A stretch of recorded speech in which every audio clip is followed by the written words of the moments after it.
My name is Akikumi Thomas. I'm a pastor of the Redeemed Christian Church of God, Living Bread in Newcastle. Today we are reflecting on the open heavens, written by the General Overseer of the Redeemed Christian Church of God, Pastor Iye Adeboye. And the topic today is about the throne. And the Bible passage is taken from Revelation chapter 4, 2-4. Immediately I was in the Spirit, and behold, a throne set in heaven, and one sat on the throne. And he who sat there was like a jasper and a sardius stone in appearance.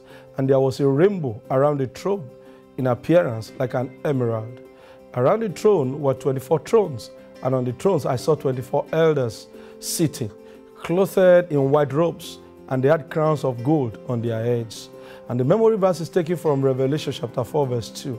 Immediately I was in the Spirit, and behold, a throne set in heaven, and one sat on the throne.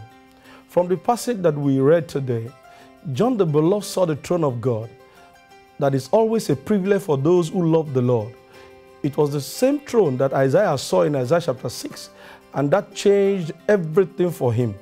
We touched on this matter also yesterday when we read that Solomon sat on the throne of the Lord, and as a result, his royal majesty became unparalleled in the history of Israel.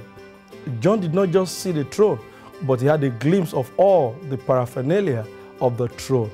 He also saw the 24 elders who worshiped the Lord day and night. Let's hear what he found at the throne. I was in the Spirit, and behold, a throne set in heaven, and one sat on the throne, and he who sat there was like a jasper and a sardius stone in appearance. And there was a rainbow around the throne in appearance like an emerald.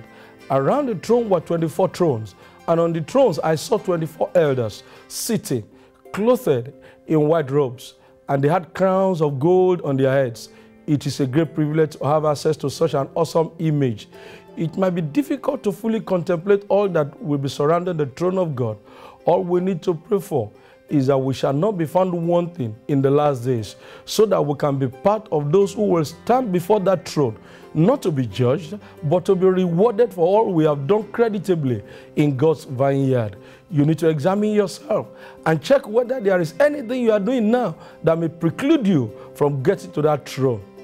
Starting shutting your way from today, and reject every hindrance that the devil might want to put in your way.